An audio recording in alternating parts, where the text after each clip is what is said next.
What's going on, everybody? What's good? What's good? What's good? And welcome to another episode of Sports Geek. I'm Errol, your friendly neighborhood host. Lots going on. Just want to say, sorry I've been away.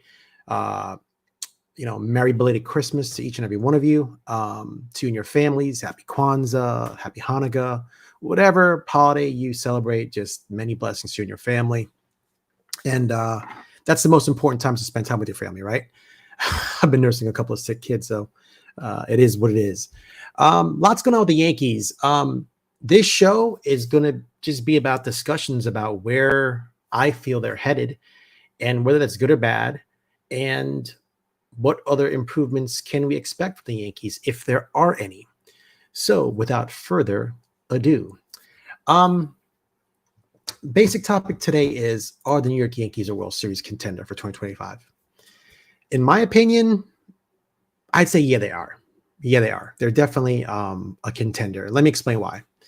Corbin Burns signed with the Arizona Diamondbacks a few days ago, right?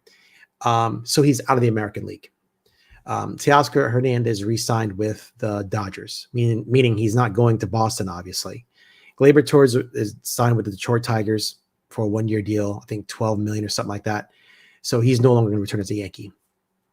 The Yankees, on paper, have a pretty easy path, in my opinion, to get back to the playoffs.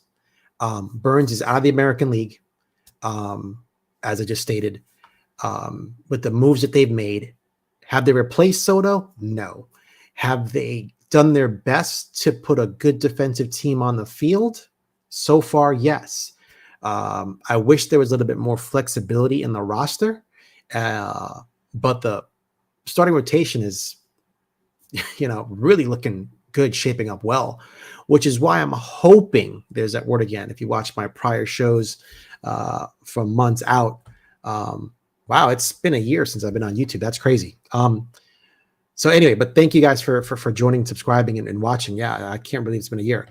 But I think that their starting rotation is really second to none. I mean, they're pretty good. Would I say it's the best in all of MLB? No, but I say it's the top two or top three rotations out there if everyone stays healthy, right? Their bullpen is shaping up, and we know the Yankees can build a bullpen. We know this. That's what they do. That's what they always do. I also feel like, I know I've wished for them to pick up Brendan Donovan. And the reason for that is, once again, it creates roster flexibility for them. What does that mean? Brendan Donovan can play second base. He can play third base. He can play outfield, as in left field, right? So this allows the Yankees flexibility in their lineup and to do different things. For example, watch. Aaron Judge is now in right where he belongs because Soto's gone. Jason Dominguez can play center field, which is what he's supposed to be playing. Not left, he's a center field. That's what he came up as, right? His speed can make up for a lot of the bad routes, just like Bernie Williams. Cody Bellinger can play left field, right?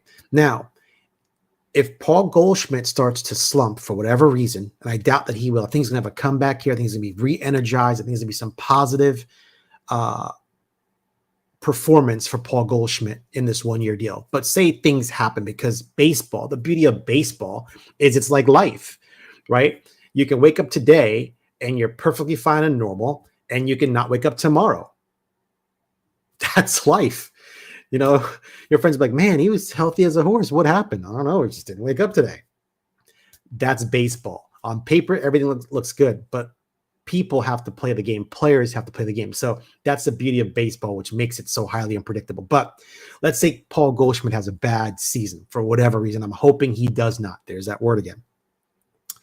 You can move Cody to first and say you had a Brendan Donovan. He could play left field, right? You could put Jazz to second, which is where he should be playing naturally, to even shore up the defense even more. And then Brendan Donovan can also play third base, right?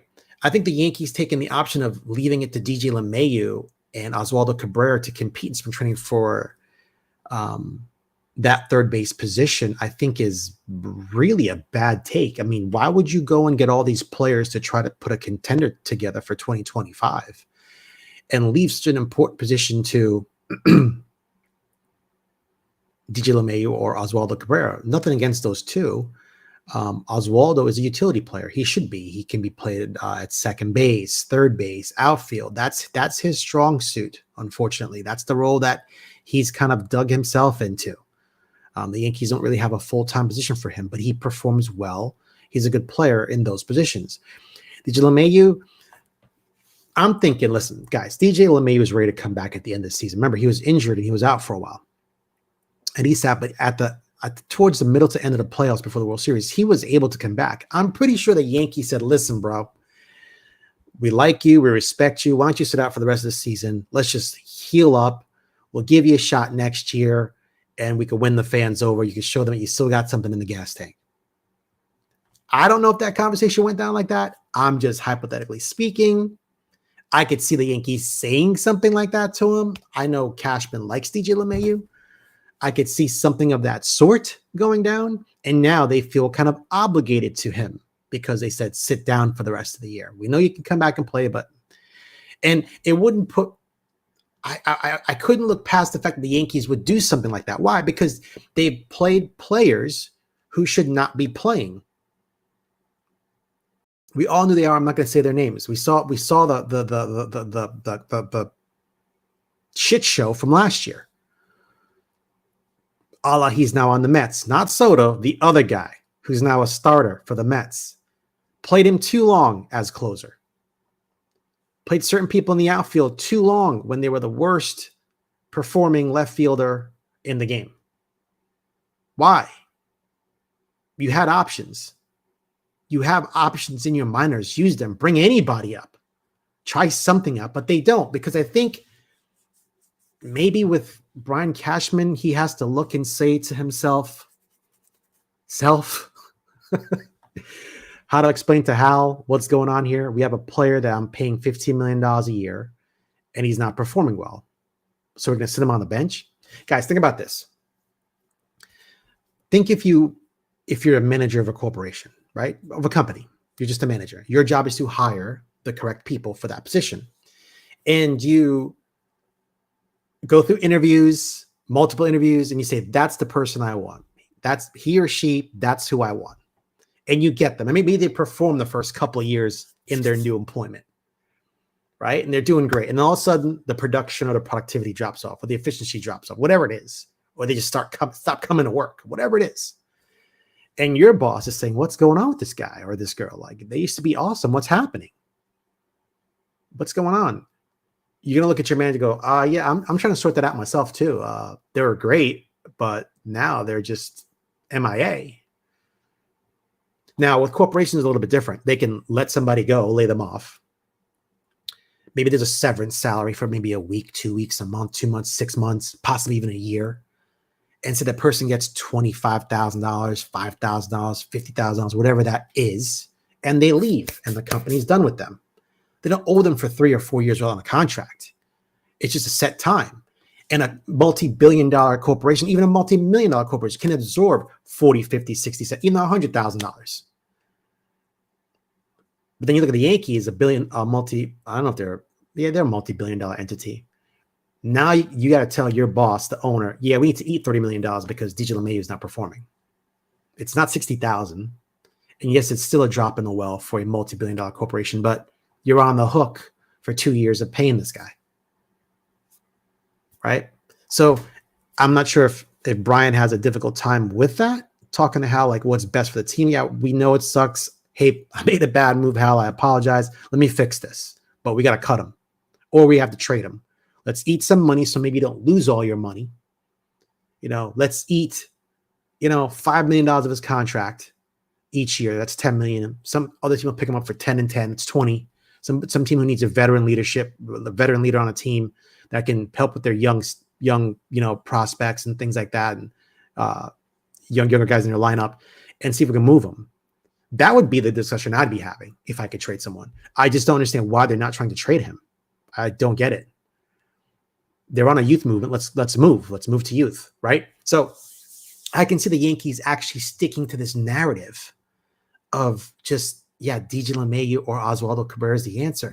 Guys, you've come this far. You've made positive moves. You've given the Yankee fans or me hope that, wow, this isn't looking that bad so far. Do I like the Goldschmidt move? It's only for 1 year, right? Let's just get real for a minute.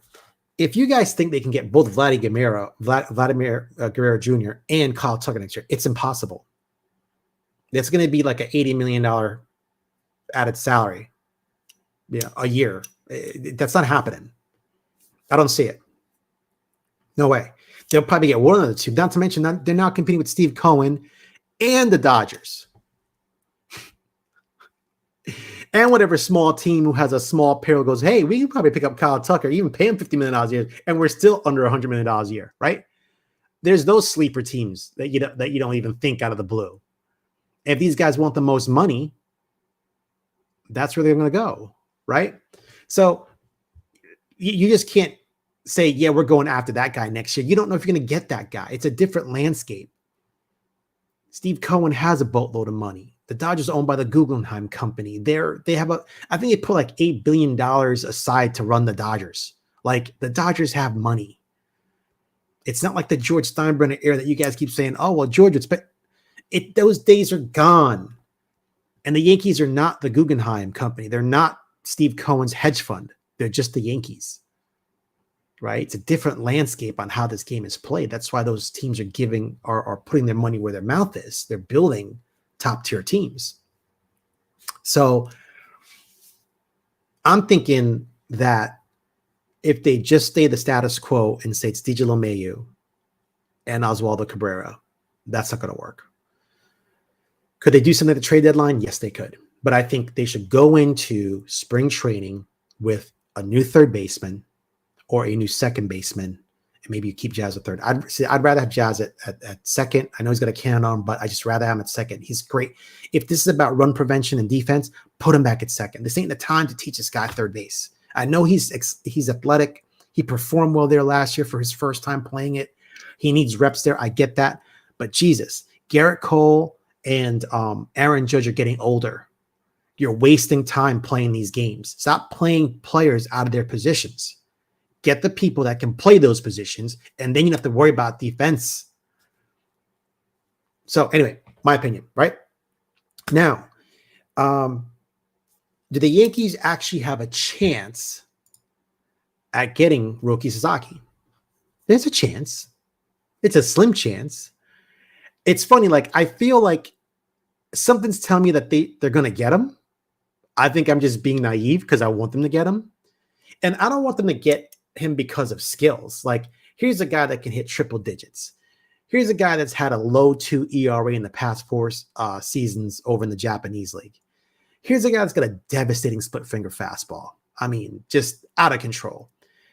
He's got a lot of high upside, right? But that's not why I want him on the team. I want him because if we can get him and add him to the rotation as the 5th or 6th starter, because most Japanese pitchers, they pitch on every 6 days. So we're going to need 6 guys in rotation to do this project if we do get him. I want them so we can leverage more pitching to get that second or third baseman that we need. That's the only reason why I want him. The Yankees leveraged pitching to get a player like Devin Williams, our new closer. They traded this to Cortez because they had an abundance of it. I want them to continue that same philosophy because they have pitching depth. Watch, if they were to get Roki Sasaki, if that 5% or 1% chance were to come our way, and he goes, yeah, I want to be a Yankee. Screw it. Now, mind you, he has a good connection with Yu Darvish over for the Padres. Everybody's saying he's going to the Dodgers. Could he? Yes. He was friends with Yamamoto. He knows Shohei. They could build a super Japanese team over there. I get it, and make all the money and endorsements. I get that. But there was a rumor that came out that his agent had to kind of put the kibosh on or squash that rumor, that there was a secret handshake deal between Roki and the Dodgers. So Joel Wolf, his agent, which is also Giancarlo Stanton's agent and also Yamamoto's agent, said, no, there is no such thing. It's not collusion. I don't think it's called collusion. It's not the word I'm looking for. It's not collusion. It's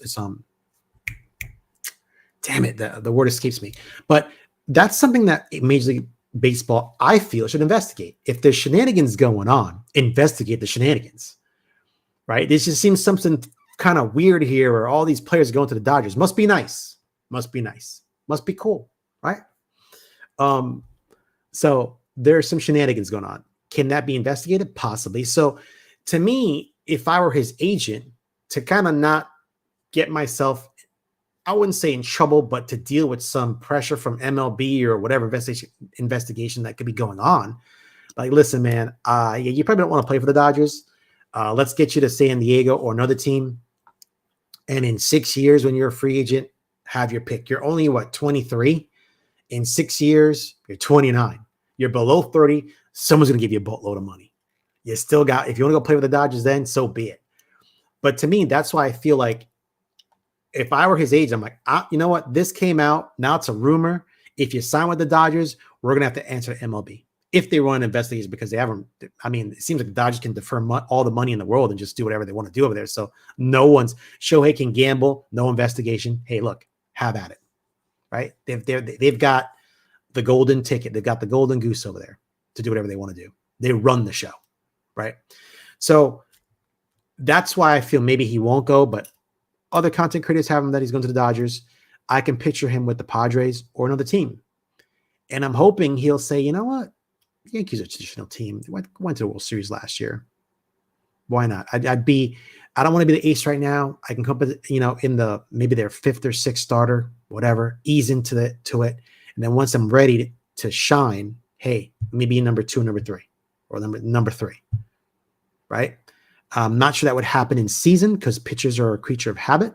So if it's Cole, Fried, Rodon or Heel, and then either Rodon or Heel, and then Schmidt, and then Sasaki, right? Or Schmidt or Sasaki, and then say, I don't know, Brock Selvage or Clayton Beater as their sixth guy, whatever. And then you could trade Will Warren, you could trade Clark Schmidt, and trade some other players and get a Brendan Donovan. Why? Because check this out. Hold on for 1 second, guys. Let me share this. Let's just look at some second basemen that are out there. So check out Brendan Donovan, right? Young guy, he's 27, 3 years experience. He's got 3 years of control, making $4 million a year in 2025, right? Not making much. Arbitration eligible after 2025 until he's a free agent in 2024. Sorry, 2028. I think with 3 years of control, it'll be 4 years, right? It'll be 4 years if you count next year. Well, yeah, I think that they'd want to haul for him. So giving up a Clark Schmidt, a Will Warren, and maybe another prospect or two nets you Brendan Donovan if the Cardinals are willing to trade him, right? If they want to trade him. Would I trade George Lombard Jr. for Brendan Donovan in a deal? Absolutely, I would. Absolutely. Absolutely. What I don't want Cashman to do is I don't want him to hold on to his high, because if you notice this year, guys, the Yankees have not traded any of their top 10 prospects. And I'm thinking in my head, is Cashman hold on to those guys so come the trade deadline, if he has to make a really good move, they're available. But then once again, it's for 2 months of the season. Why would you trade your top 10 for 2 months of the season when they're going to be free agents next year? That makes no sense. But they haven't really moved anybody.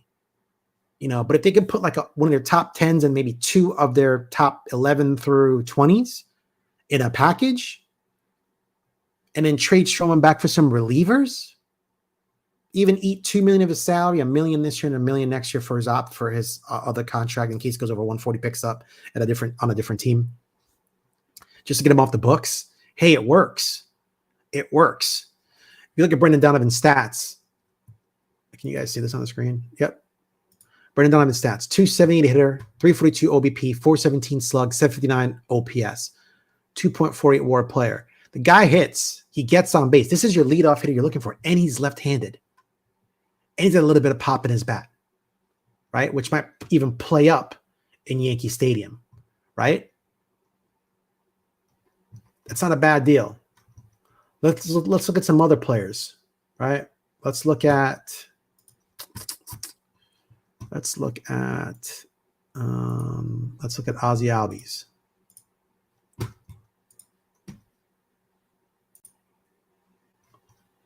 Ozzie Albies, right? 27 years old, second base. He's got a $7 million year contract. This guy signed a sweetheart deal. 7-year, $35 million. Check that out. How cool is that? Club option for 29, club option for 30. He's a free agent when he's 31. You know, is Atlanta willing to part with Ozzie Albies? With such a deal like this, I don't see it. I don't even see it. But what would it take to get him from the Braves, right? What else we got? Let's look at Ketel Marte. Let's look at Ketel Marte. Arizona Diamondbacks. Right now, he's 31. $16 million a year for the payroll. So 16 when he's in 2026. 14 million in 27 and 13 in 2020. Okay, so and it's a club option. So it kind of starts tapering off in his age 33 and 34 season, starts tapering down. So that's not bad. Let's look at some statistics.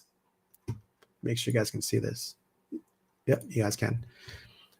2024, 292 batting average, 372 on base, 560 slugs, 932 OPS. He's a 7-WAR player almost. 2023, 276, 358, 45, 843. So his OPS, 5-WAR player. This would be a good trade too if the Diamondbacks are on up. Like, what are they looking for? Right? I'm just talking second basemen right now. Right? What would it take to get that guy? Right? What about Matt McClain? Let's look at Matt McClain. 25 years old, Cincinnati Reds. Oh, he's young. It's only his $800,000 a year, so it's nothing. So he's got some years left. Right? Statistics. A small sample size, 290 batting average over 88 games started. 357 OBP, 507 slug, 864 OPS, 3.64 player. Small sample size, but what would Cincinnati want to give up for Matt McClain? Not a bad player, right? There are moves that they can trade if they were to get Sasaki. There are moves that they can make to pick up someone from this group. I'm sure of it. You just overpay on the trade, right? Let me see for third base. Now, my solution is third base. So let's look at Jose Ramirez. That's my favorite right there. J-Ram of the Guardians. 32 years old. He's a little bit older. He's making $19 million a year, but this guy deserves every damn penny of it. Signed a 7-year, $141 million contract. For 2025, he's making $19 million. 2026, 21. Oh, okay, I see. It goes up in $2 million increments all the way up to 2028. And 2029, he's a free agent. So $19 million next year. That's not bad. That's not bad. Stat-wise, for Jose Ramirez of the Guardians, 279 batting average last year. In 2023, 22. In 2022, 280. 335 OBP, 537 slug, 872. 6-WAR player. He's between a 5 and 6-WAR player. This is also a good deal. But from what I know about Jose, he loves Cleveland. Cleveland loves him. But could we overpay in prospects to get someone like this back? And the contract won't age badly because it's almost over. It's almost over. They would have him for right up until he's 35, so he's not super old, and he's $25 million a year. And he's a free agent at 36. This would age nicely for the Yankees. It would age nicely. But once again, would Cleveland give him up? How about Austin Riley? Let's go back to the Braves. Austin Riley. Is that how you spell it? Is that how you spell it? Yeah, that's it. 27 years old, 5 years experience, $22 million a year. This contract goes as a club option till he's 36. He's a free agent at 37. So this is nice. It goes 22, 22, 22. It stays pretty consistent. And then 36, it's $20 million. Let's look at his stats. 256 batting average last year, 322 on base percentage. Okay, that's all right. 461 slug, 73 OPS. Year before, 861 OPS. 2022, 877 OPS. This guy's a 6-WAR player. He was almost a 3-WAR player last year, 2.76. But before that, he's a 6-WAR player. So he had a down year. He only played 110 games. Was he injured? Yes, he was. Hand. So that's why. So there's nothing wrong with this guy. This guy's solid. He's a solid performer. That'd be my favorite for third base. And then another guy I have is Royce Lewis from Minnesota. Not sure they would part with him. Well, it's a third baseman. Once again, Brendan Donovan gives you the most flexibility in your lineup. That's the favorite here. But like I said, who knows? Cheap, $1 million, 1, 2, 3, 4 years of team control, free agent at 30. Let's look at the stats. 233 batting average. Okay, the batting average is not that great. 295 OBP is not that good. 42 slug, 747 OPS. He's not even a 1-WAR player. I mean, young guy though, 25 years old, could have some high upside. And what's my last one? I think that's it. I was thinking about Brian Hayes, but I'm not going to get into that. But you see where I'm going with this, guys. You see where I'm going with this. Come on. Why is it not? Here we go. Thank you. Jesus. So that's why I'd want them to get Roki Sasaki. I think if you can get Roki Sasaki, there's a slight chance that you can actually leverage your pitching once again to pick up a bat. And they need that bat. They really do. They want to me, if I'm the GM, I want to go into the trade deadline looking, okay, I've put a pretty good team together. We got a third baseman, Jazz is second, Goldschmidt's first, Volpe shortstop, Austin is catching, Bellinger's in left, Dominguez is in center, Judge is in right. We're pretty good. We're healthy. Knock on wood. God bless. Cool. What else do I need to put us over the top at the trade deadline? What do I need to make sure that once we get to the World Series, we're going to be a pain in the ass to whatever team that we face? Or get to the playoffs, what addition can I make? Is it to shore up the bullpen again? Is it to get one more bat, a solid bat that's performing right now before the deadline? So to me, that's kind of what I'm looking for. That's why I'd want Roki. It would leverage the pitching to get another bat. And then as time goes on, Roki will become an ace. He's high upside too. But it's not like we can say, hey, we're giving you the most money here. Come play for us. This time he can decide. It's a different type of international free agent draft pool for him. He gets to pick where he wants to go. He's not 25, so he wasn't posted where teams just throw money at him. So I do feel the Yankees have a contender on their hands. I do feel that they are so close to the goal line, if this is a football reference. You need people, you need players on your team that third and long guys, give me the ball. I'm not going to drop the ball. I'm going to get that. I'm going to get that touchdown. Once again, a football reference. And they've got that. They've got that in Paul Goldschmidt. They've got that in Cody Bellinger. They've got that in Giancarlo Stanton. They've got that in Aaron Judge. They have that in Max Fried. They have that in Garrett Cole. Even Carlos Rodon, even though he's erratic sometimes, he's a bulldog. He's a bull. He just messes up every now and then. He just loses focus. But I think with him having a bounce back year last year, I think he's going to learn from that, build on that changeup that he's got, add that even more to his repertoire, and boom, he just needs that fastball command back. He's got to get that control, that fastball control. The guy throws heat. And now is the best time for the Yankees to double down because they just got to the World Series last year. Yes, they lost Soto. We understand that.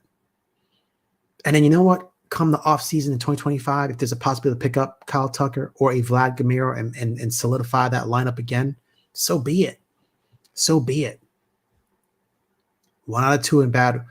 So, that's just some food for thought out there right now.